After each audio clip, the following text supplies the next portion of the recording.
Hello, I want to welcome you to Kingdom Success University, which is a faith based podcast that teaches kingdom principles in a practical but strategic way. Some of the key principles that will be highlighted but not limited to are effective communication, developing a success mindset, leadership skills, how to develop healthy relationships, finances, character, and much more. Let us explore how you can personally expand your capacity to succeed in life.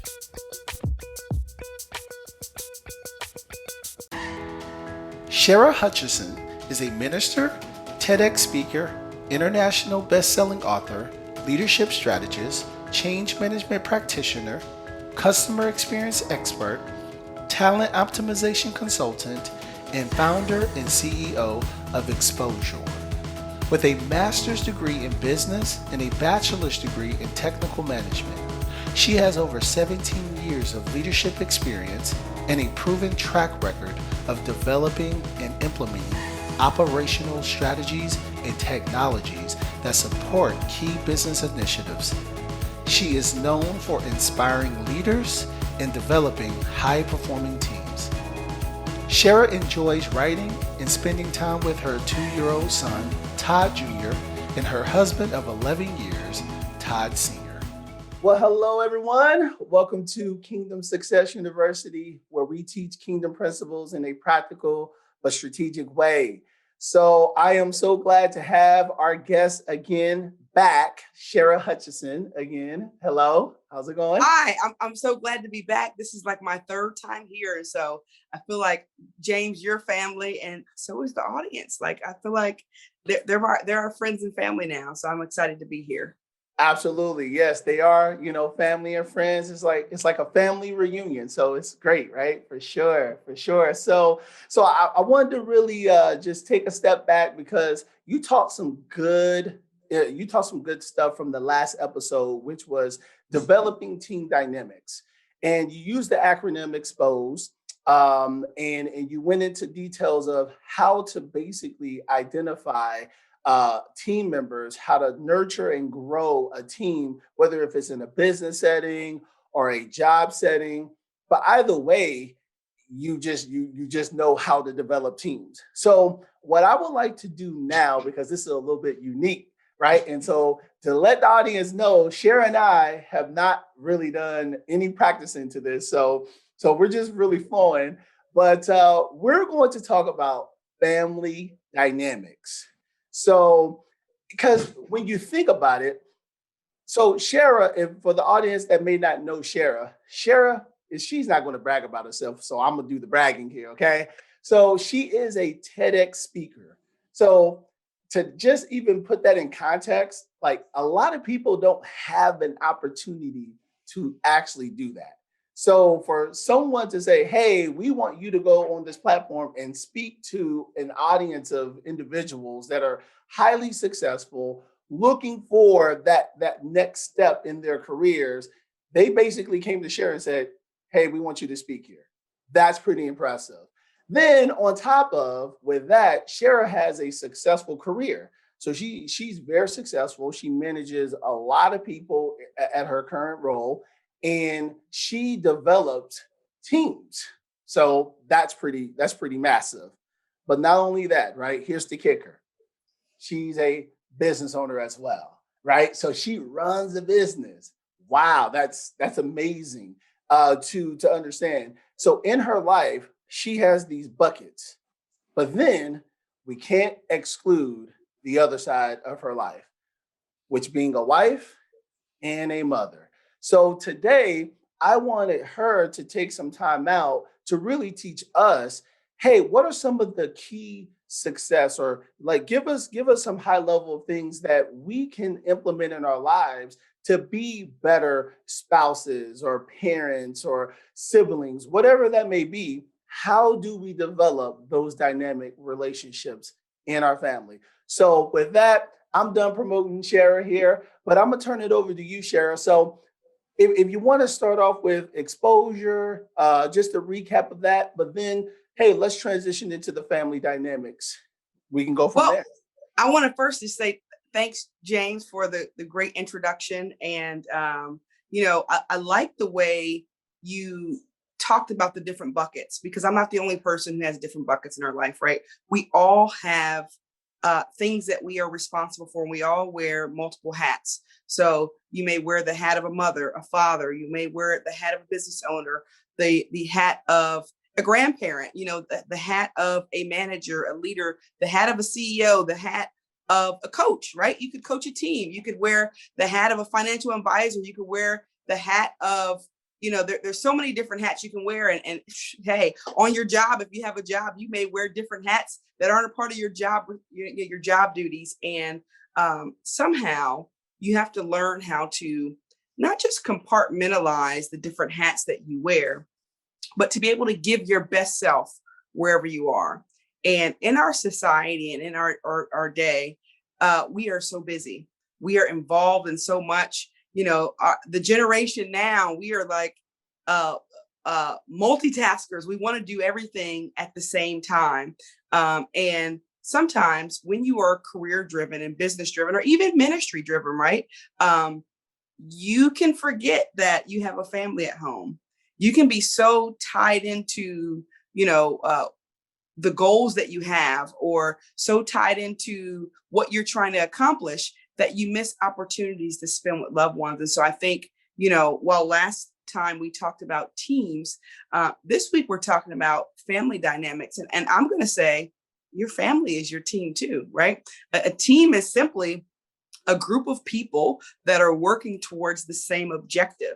And in our families, it's the same thing. We're working towards the same objectives. And unlike a team at work, your family is actually closest to you. They know, especially those in your household, they know you, they know your failures. They know that when you come home and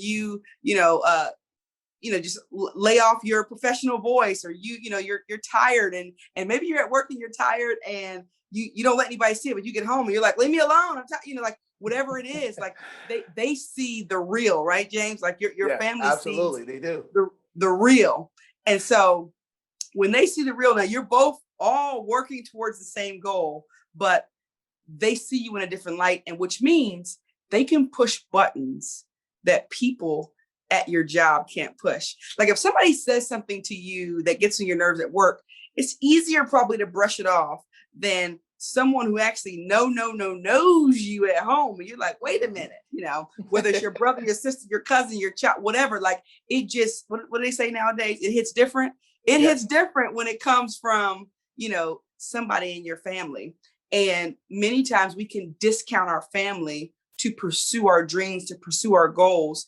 And what I want to talk about today is the importance of, why we want to prioritize our families, and when I think about family dynamics versus team dynamics, I think about the fact that family dynamics is how you interact with each other, and how you interact with your family impacts, and how your family interacts with you as well, impacts the way you see yourself, the way you behave.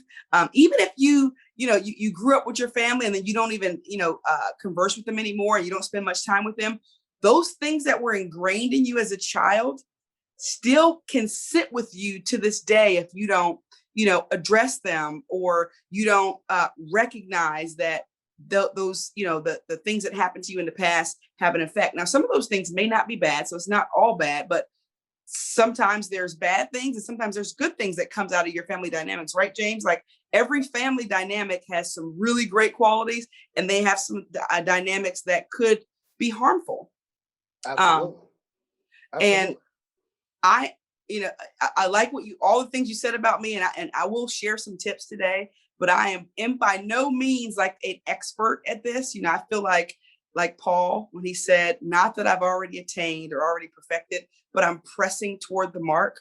I feel like over the past few years, I have become more aware of the importance of family dynamics. And I don't know if there's anybody out there who's kind of like me, where maybe you didn't grow up in a nuclear family, or a family where it seemed like the white picket fence, and, everybody had, like dinner together at the same time and breakfast together, and your parents were packing your lunch, and, somebody bought your first car and somebody, paid for your college. Some people have, upbringings like that where they have that love and nurturing. I didn't have that. And sometimes when you don't have that growing up, you don't realize the importance of it. And so then you grow up, right? You grow up and you didn't receive the love and affection and attention that you needed. And so it doesn't even cross your mind to behave that way with your family until you get, I'll just say, like, have an enlightenment moment, or until God begins to work on your heart and begins to reveal you to you. And so while we're talking about family dynamics today, I'm really going to talk about, and as James mentioned, we didn't practice this or anything, and I'm going in a whole different direction, James. I'm just letting you know, like, what's on my heart today is, we're talking about family dynamics, but in order to have a great family dynamic, it starts with you.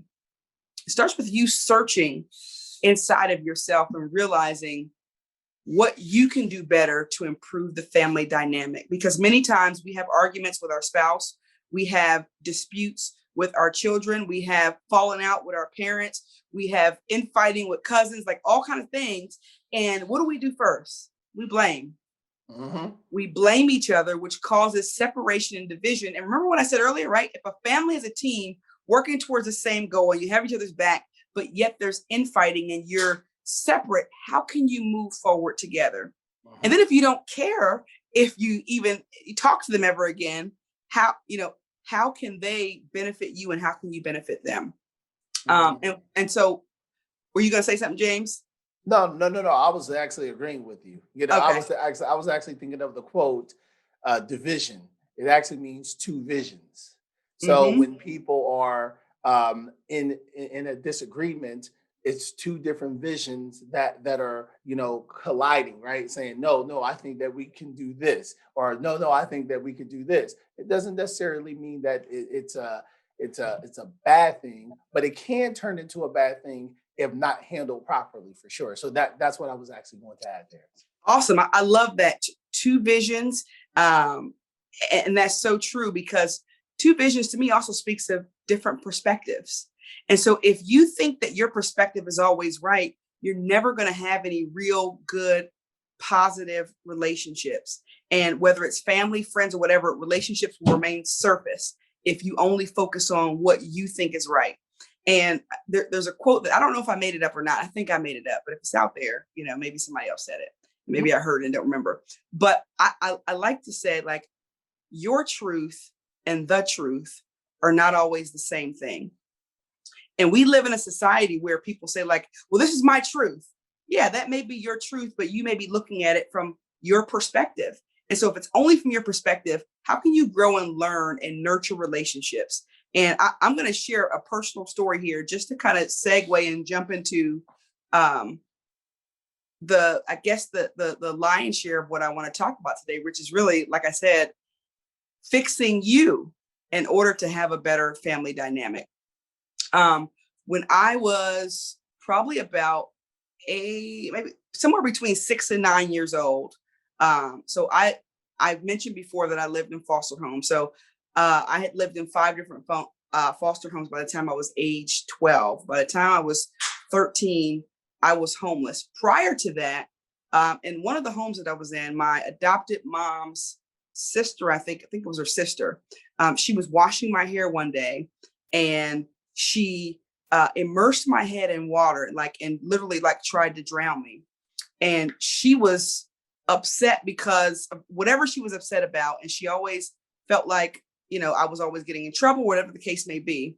And as a little girl, having someone do that to me, literally try to drown me, I felt like nobody loves me, right? That was my truth. I felt like nobody loves me.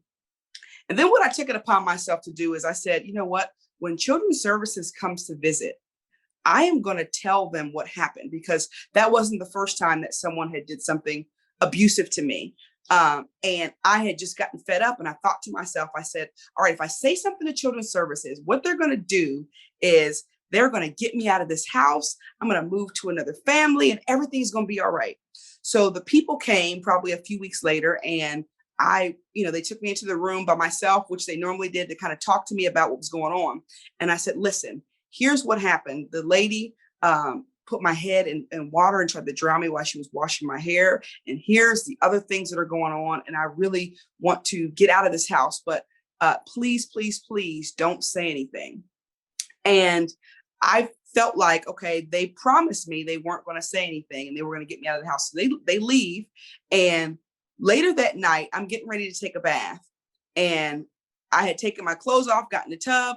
And next thing I know, my adopted mom's sister came in there and like was whooping me with an extension cord. And as she was whooping me, now mind you, I'm soaking wet from the tub. So if you get hit with something and you're wet, imagine just the lashings that are happening to your body. And it's stinging like I got stung by a bee or something over and over and over again.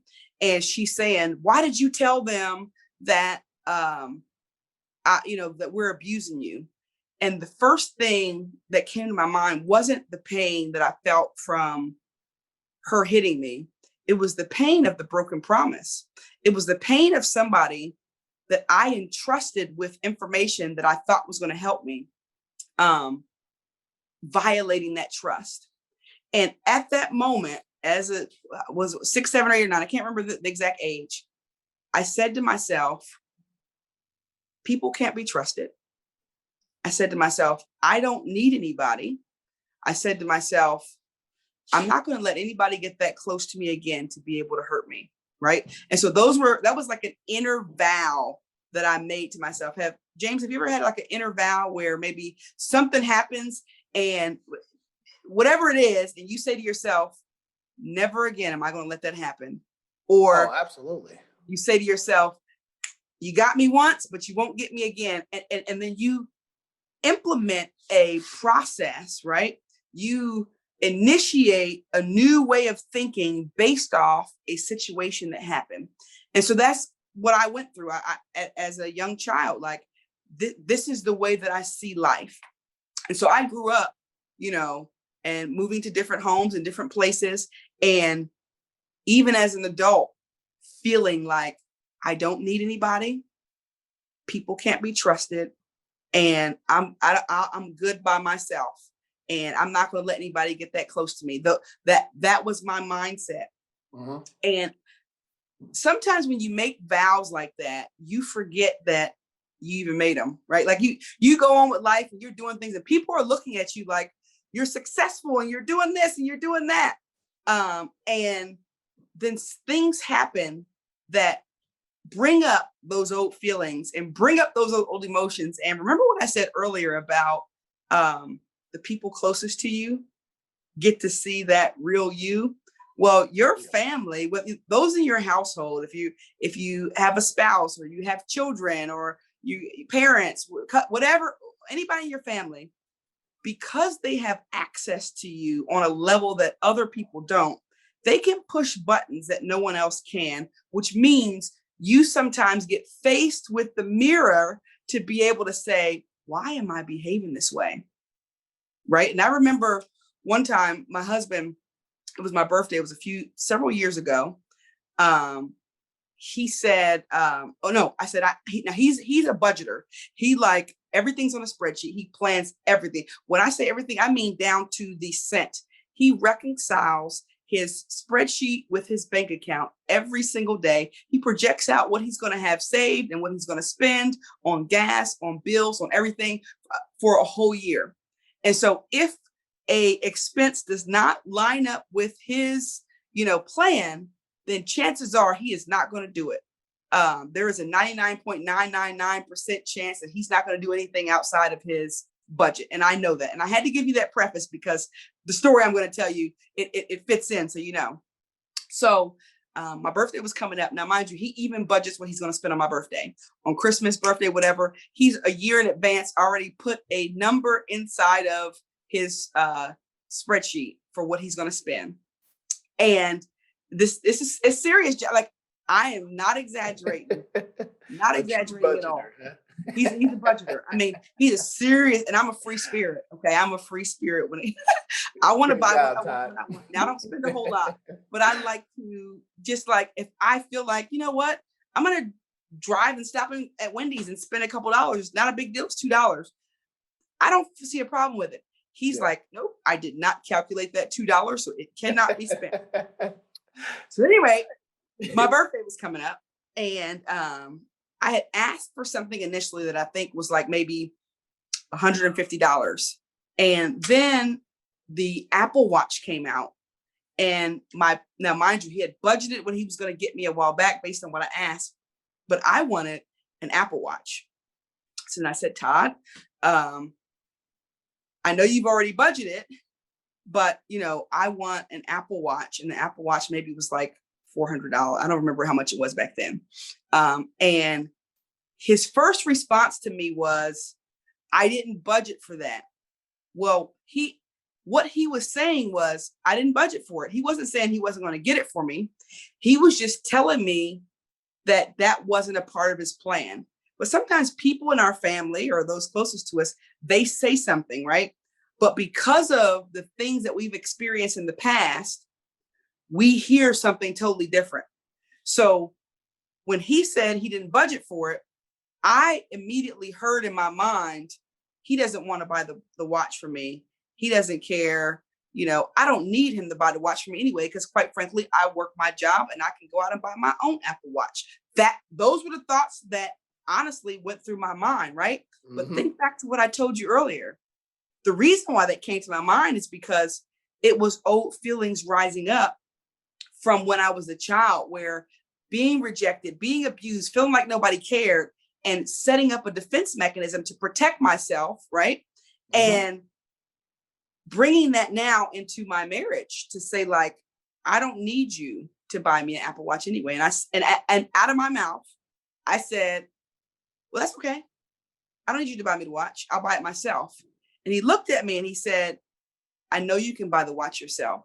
He said, I was not telling you I wouldn't buy it. I was just saying that it wasn't in the budget. He said, if you buy it for yourself, it won't have the same meaning as it would have as if I buy it. And it was at that moment, it was kind of pivotal for me to realize he's right.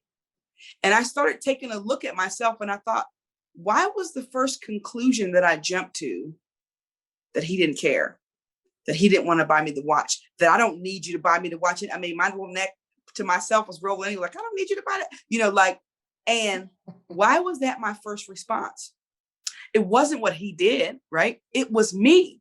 It was the feelings that was inside of me that I needed to face. I needed to face the little girl that felt like she was rejected, that felt like, all right, if I start feeling threatened, I need to protect myself, and I need to say I don't need anybody, and I need to just, get whatever I want to get by myself and not worry about if somebody's going to do it for me. But something he said stuck out: the meaning of family, the meaning of someone else, allowing someone else to do something nice for you and not being in a silo by yourself. Because if you're on a team and you want to shoot all the shots, right?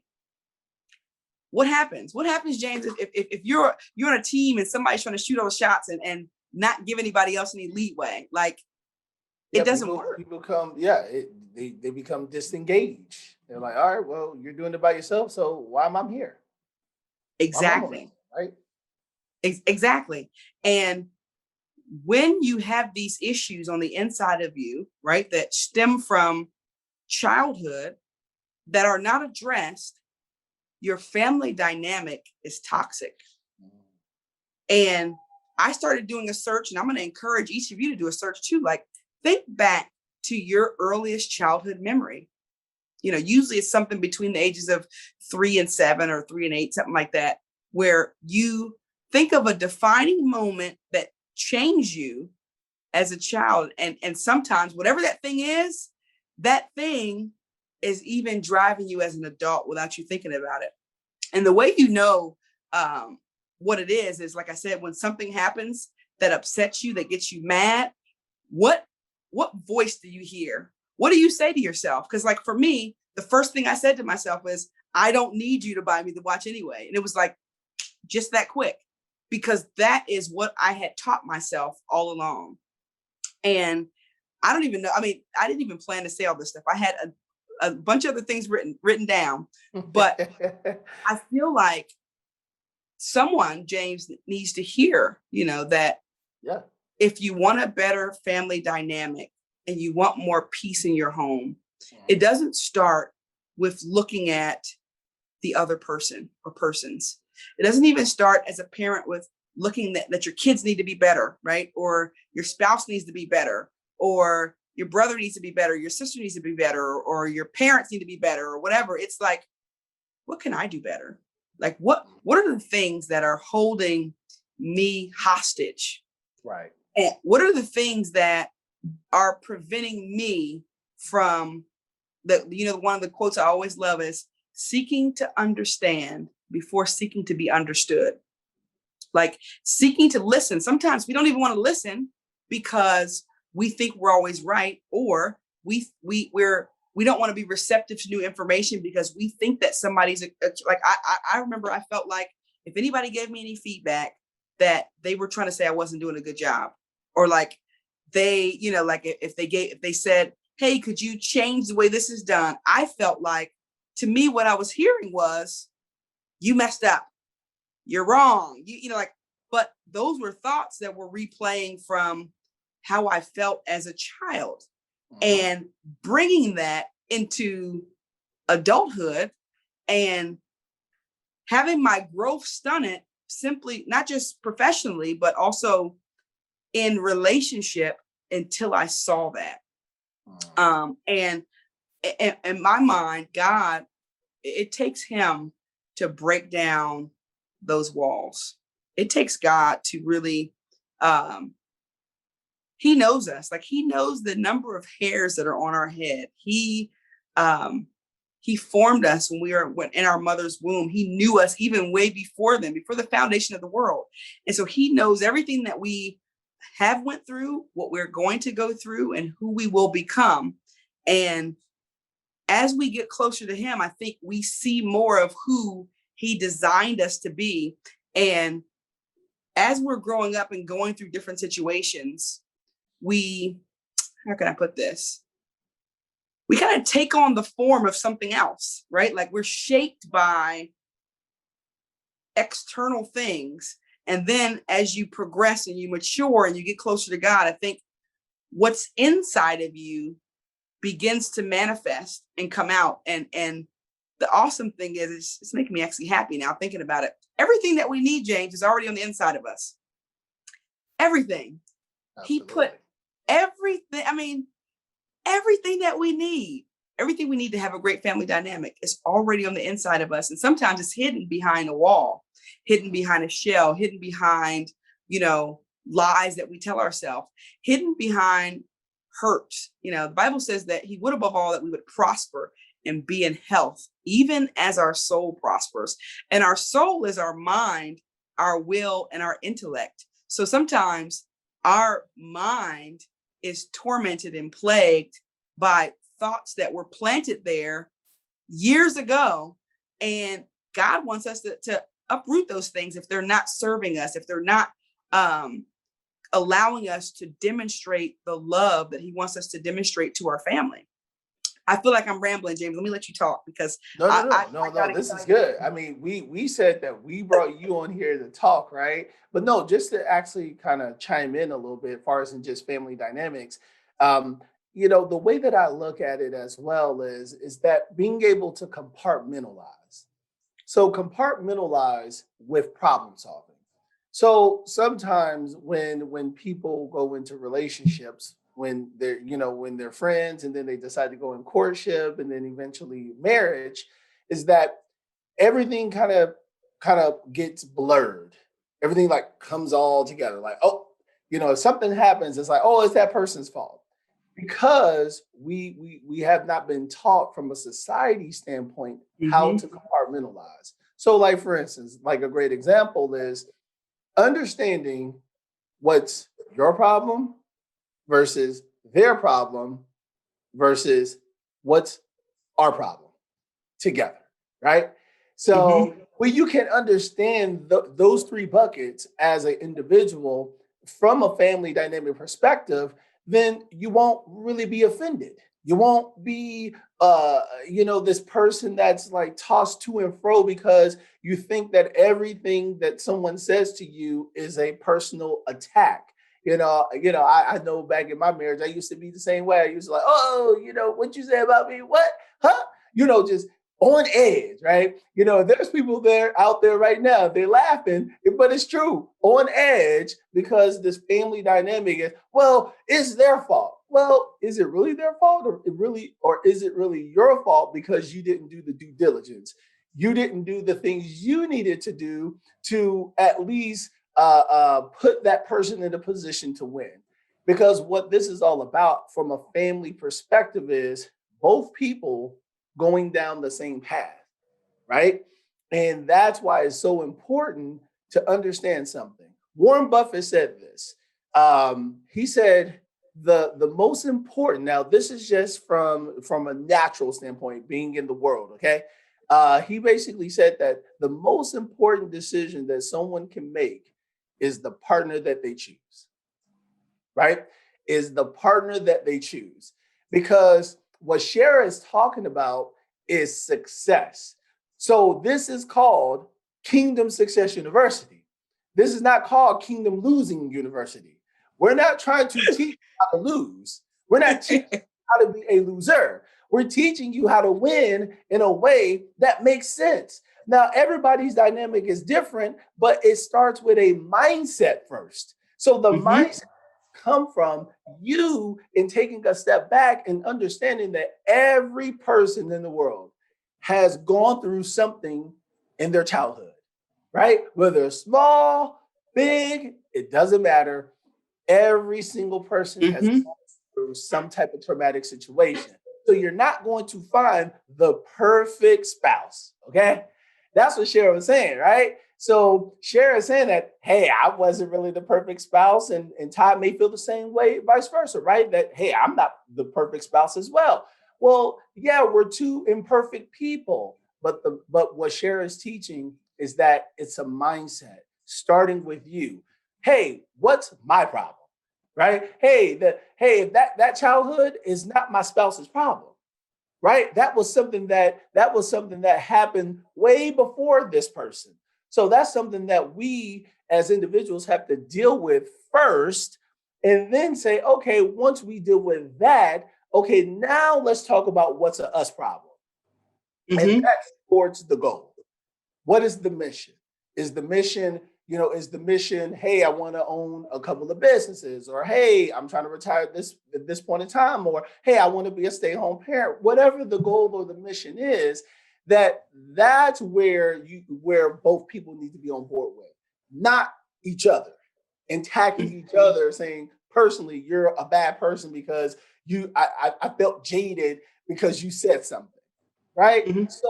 So this is about winning at the highest level. So that's what I like about what Shara has taught here. But please keep in mind another thing that I would also tell you. Let me give you another example.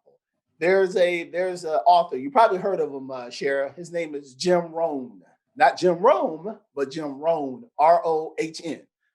And he talks about his story, and it's incredible. So the first 5 years of his life, he focused only on building his financial empire.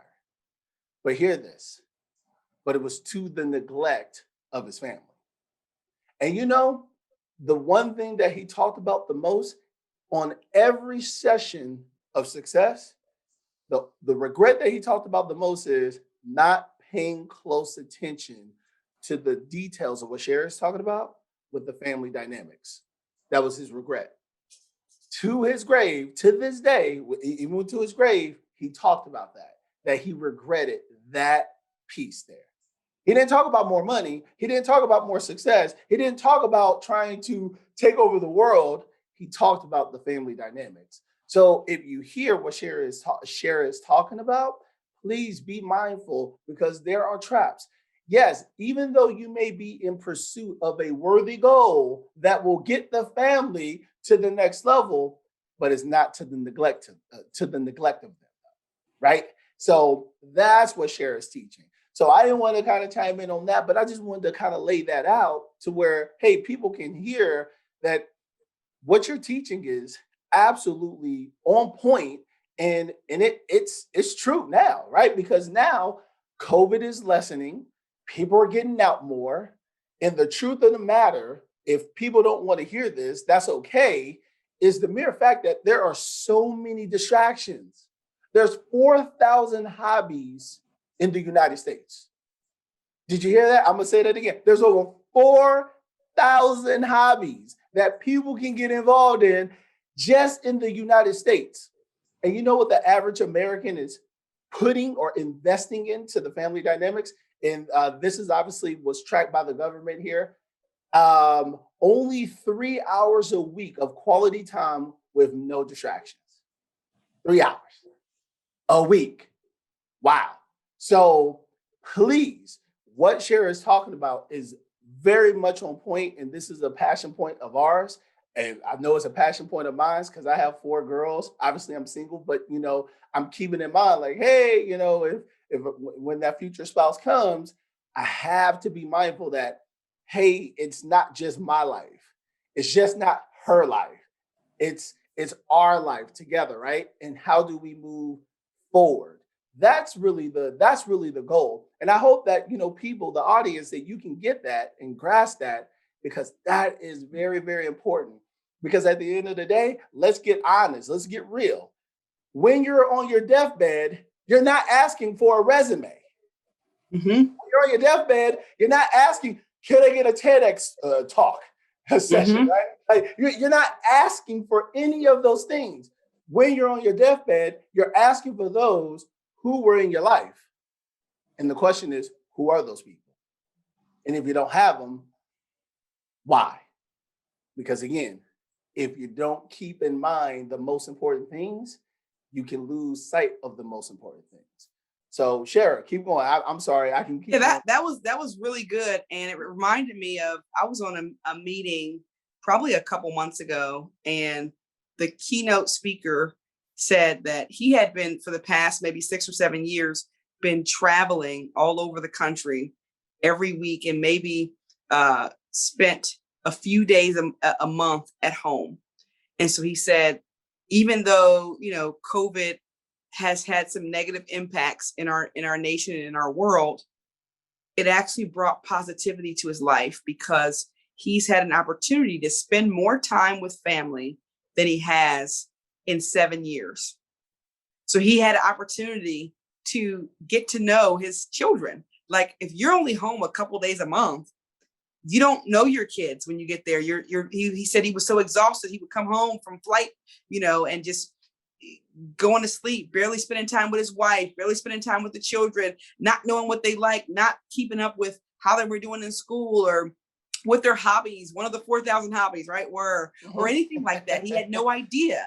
And he said one of his children came to him and was like, Daddy, I'm so glad that you're home spending more time. And he said that meant more to him than anything. And in this time, I believe God gave us a reprieve, a time to slow down, a time to really think about life and what matters and what's most important. James, like you mentioned, like on your deathbed, that you're thinking about those things. I watched a TED Talk a while back, and I think it was something about like, how do you extend time to your life? And I don't remember the title of it, but anyway, towards the end, she was saying that she was a hospice nurse or something like that. And, people at the end of their days, asking them about their regrets and what they wish they had and so on and so forth. And she said, nobody mentioned that they wanted more money. No one mentioned they wish they would have worked more hours. No one mentioned that they wish they had more success or they had accomplished certain goals. The main thing that people mentioned was the fact that they wish they had more time with their family and loved ones. They wish they would have prioritized them a little more and realized what was most important. And so that is, to me, there's a quote that says, think about the end from the beginning. And so when you keep the end in mind and you know what the end goal is, and James, you're a project manager, so you know this, you're thinking about the end of the project and you're setting up milestones and all of that stuff, right? To make sure you get along the way. Well, when you think about your future and the end, right? Some people are afraid to think about the end, but I think if you want to know how to behave today, you have to think about the end. I remember in college many years ago, in critical thinking class, I think it was, they had us do an assignment that I thought was just like then I thought it was stupid and I didn't want to do it. But they had everybody write your own eulogy. Like, how do you do that? Like, how do you write your own? And what they were getting us to do was critically think about, what do you want people to say about you when you're gone? They had buckets. They had like, what do you want the people you work with to say? What do you want your children to say? What do you want your spouse to say? What do you want your family to say, your parents to say, all these different people?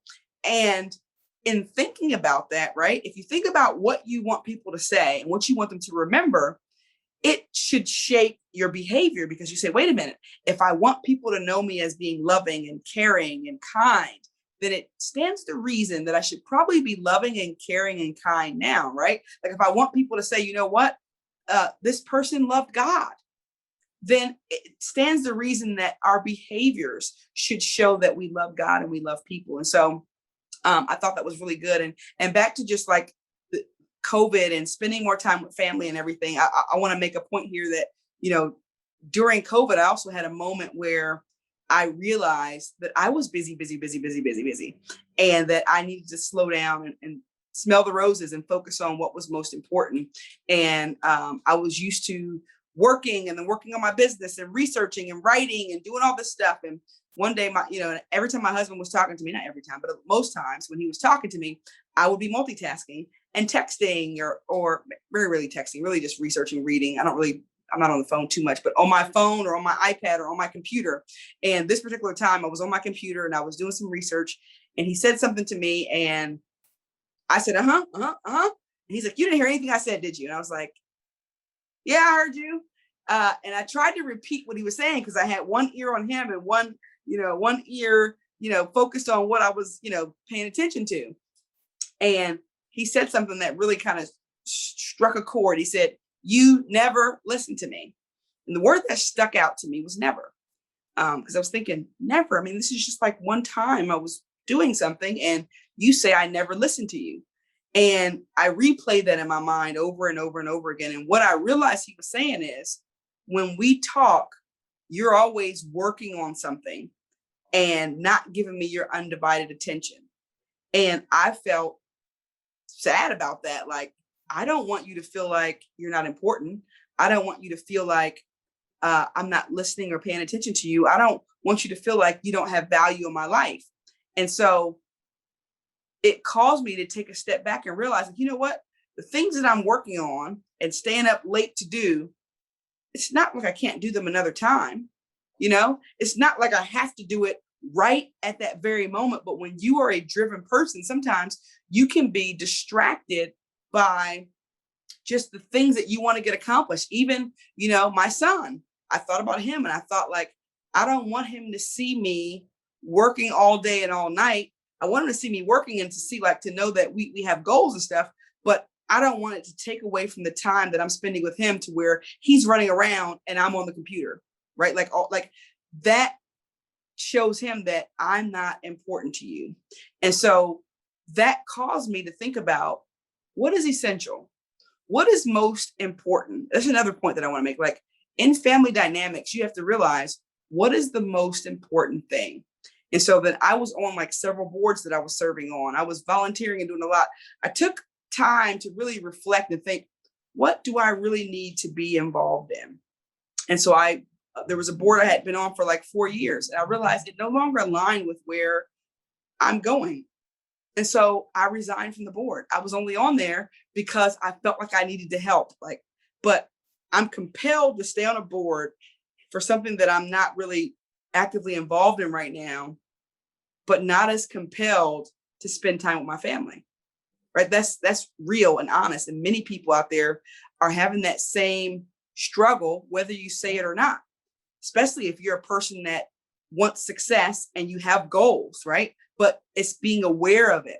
And so once I became aware of it, I had to make a decision. I had a job where I was on call 24/7 and working really late hours that was running into my business time and my family time. And so I said, after 9 years, I'm going to find another career, because I wanted to make a choice that reflected where I was at in my life right now. And sometimes we can be so comfortable, James, with where we are and what we're doing, that we're afraid to make a change. But you have to want something more than what you have now in order to make a change. And when he said I never listened to him, that was an indicator to me that, wait a minute, I need to do something different. And so I started making shifts and changes, and he noticed the difference. And it's not that we didn't have a good relationship or a good marriage, but there was things that I could still do better to make sure he understood how much I care for him and how important he is to me. And we all go through seasons, ups and downs, right? Where, people say relationships should be 50-50. That's not true. Sometimes it's 40-60 or 20-80, where one person's giving 80%, another person's giving 20%. But it goes back to the buckets that you mentioned earlier, James, where you have to understand your issues, their issues, and our issues. So if there's a season where maybe you're given the 80%, that's your time to grant grace to the other person. That's your time to, love extra, right? And because there's going to come a time where you're given 20% and they're given 80%, and they're going to look at you the same way. Because there were times, like especially early on, when my husband, he's going to watch this later, and I'm telling him anyway, he was a video gamer. Like he gamed he went to work and he would get off work and play his video game. And this was like earlier on in our marriage. And I felt like he was ignoring me. I felt like, like the game was more important. He would literally like get home, and if I would interrupt him while he's playing a video game, he's like, I don't want to lose my life in this game. I don't, I'm here on this level, and whatever he was doing. And I'm like, what about the level in our marriage? Right? What about, scoring points with me? Huh? What about that? Yeah, absolutely, right? So, Happy spouse, happy house. Yeah. And so he had to learn how to do that. But then it was interesting how the tables turned, and then I was the one, and he's like, wait a minute, where's my time? So how interesting how things change. It is. It happens, and we have to grant grace, in those times and constantly work on ourselves and be understanding of the other person. And the last thing that I want to mention is, I don't want to just only talk about like marriage and all that. I want to talk about also just parents and children. I mean, my son is young. He'll be 3 in September. So he's 2 right now. But I'm somebody's child, right? And so I can speak about being a child or being a parent. And I want to say, just like how I started off earlier about just some things in my life, as parents, what we do and say and the dynamic and environment that we create shapes our children. It shapes how they see themselves. It shapes how they feel about life. It shapes, how they respond and what they value. And so when we think about the dynamic, we need to be very aware of what we do and what we say, not just around our children, right? Because that's not enough. It's what we do and say, period, because we are a representation of who we hopefully want them to become, and we want them to be better, but we want them to look at us as parents and say, like my dad, my mom, they're great. I want to be like them, or I want to marry somebody like them, or what, or whatever. And make them feel the confidence, make them feel safe, because, in former generations, people felt like it was okay to be silent. It was okay to not speak up about things that were bothering you, and making kids feel like, and I don't know if you went through this, James, where it's like, you don't have any nerves, you don't have any opinions, you're a child, Yeah. Well, oh, absolutely. Yeah. But when you treat children like that, then they feel like my voice doesn't matter. Right. And the whole generation, our generation probably feels like, well, maybe I don't need to say anything, but it's like, no, the kids have an opinion. Let them share their feelings, because their feelings are real. And when you shut those feelings down, now the child doesn't know how to adjust emotionally as an adult. And then they get married and they say, I don't need you to buy me an Apple Watch anyway. Like that's what happens.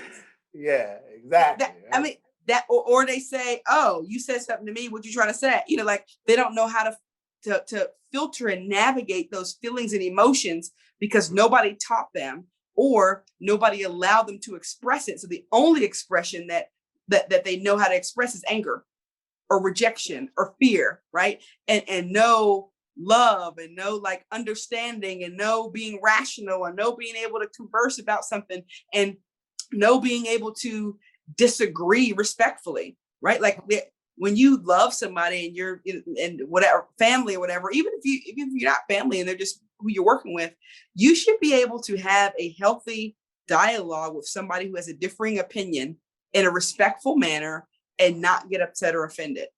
The only way you get upset and offended is really if you worship your own thoughts and believe that you're always right. And even if you are right, there's nothing wrong with hearing somebody out, right? Like it's like, but if you haven't learned how to do that, it's difficult.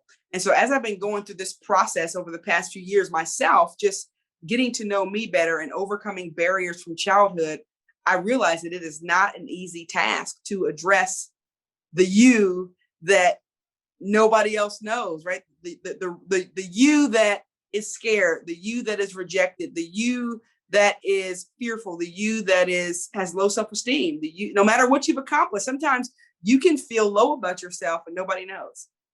The you that, is afraid to go after something because you think you're not going to get it because of maybe being, rejected in the past. And so that you and stepping outside of your comfort zone and addressing that, I think is the first step in having a healthy, self-image and healthy family dynamic.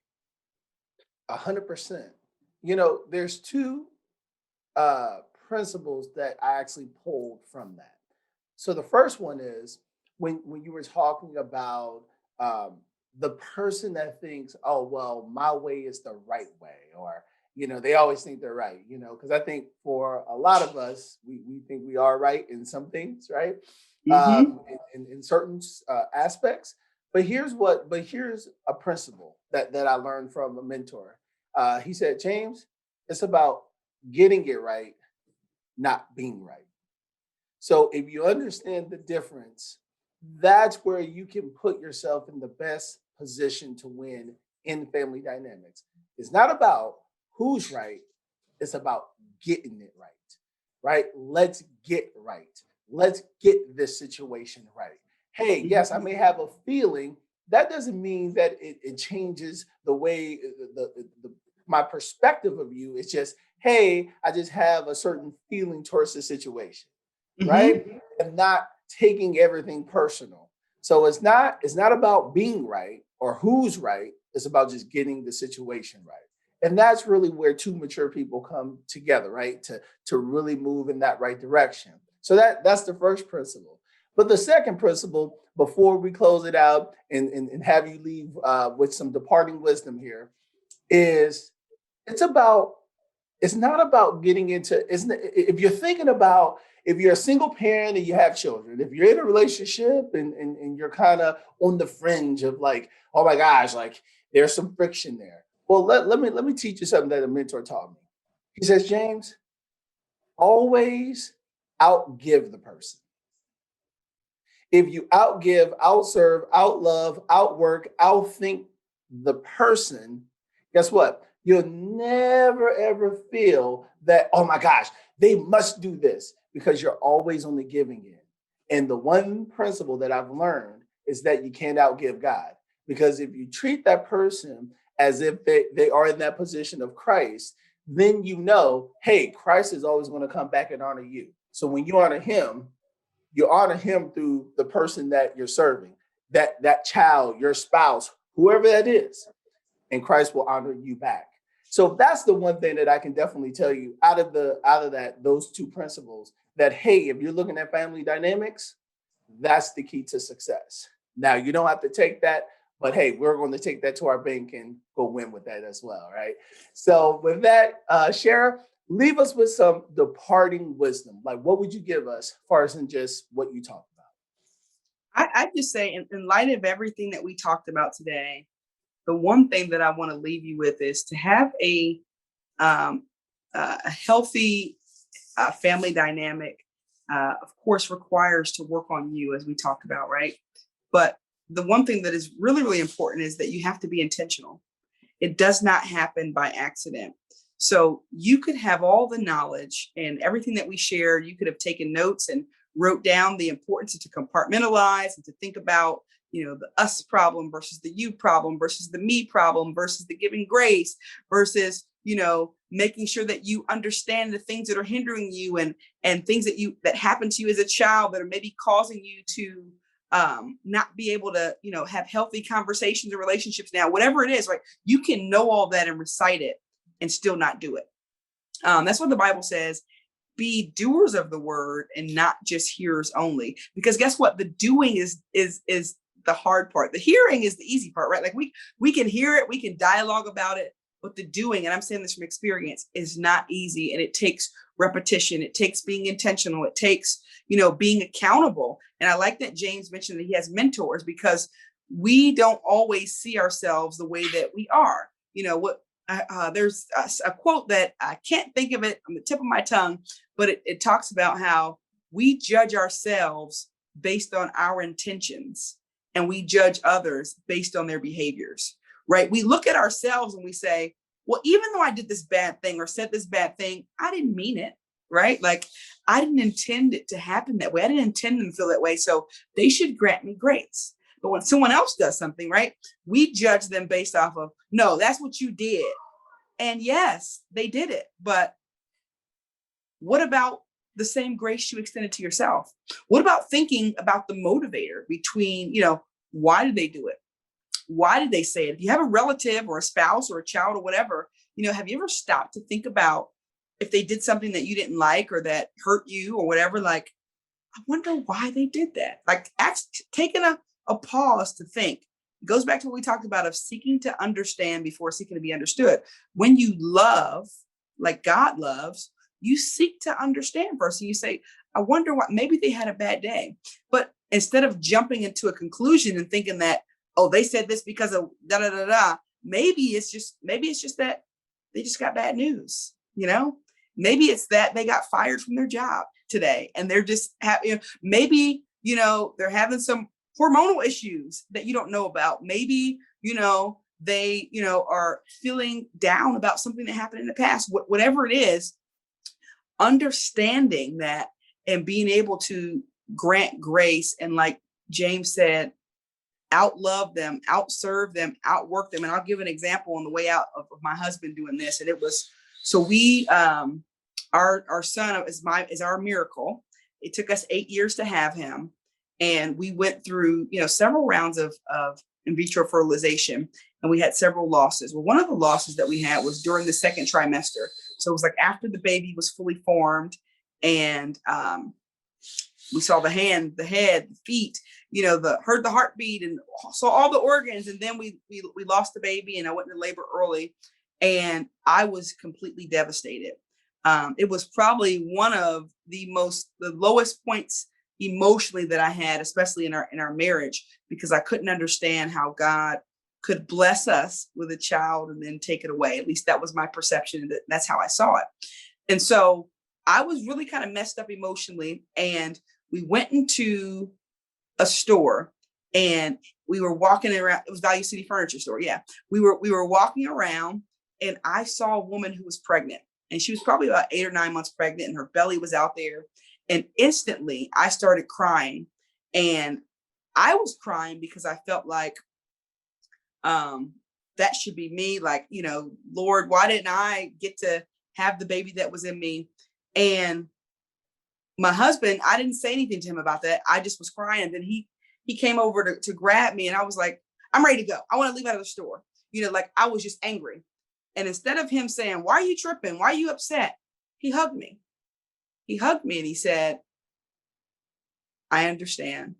I understand why you're acting like this. He took a moment to look beyond what I was doing externally, because externally I was pushing him away and I didn't want to be bothered. But really it was because I was hurt, because I saw the pregnant lady and I had just lost my baby. And for him to look beyond the way I was treating him at that moment and see my need was I needed to be loved. I needed a hug. I needed him to tell me everything was going to be okay. I needed him to comfort me. And even though I was pushing him away, he saw what I needed. And I believe that is one of the best examples that I've seen from him of love, and really being able to compartmentalize and understand and grant me grace, because it reminds me of how God does us, right? He looks beyond our faults and he sees our needs. He looks beyond our mistakes and he sees our potential. He looks beyond, what we're doing and sees what we can become. And if I can leave with anything, I would say that great grace, look beyond, what you see externally, and ask yourself the question, is there a greater need? And then fill it. Wise words. Wise words. And we'll leave you with that. So in ending, please subscribe to Kingdom Success University podcast and the YouTube channel. Thank you. And you have a blessed day. To view all recordings, please go to my YouTube channel, which is called Kingdom Success University, or visit my website at www.beechamsconsultingservices.com. Thank you for listening to Kingdom Success University podcast.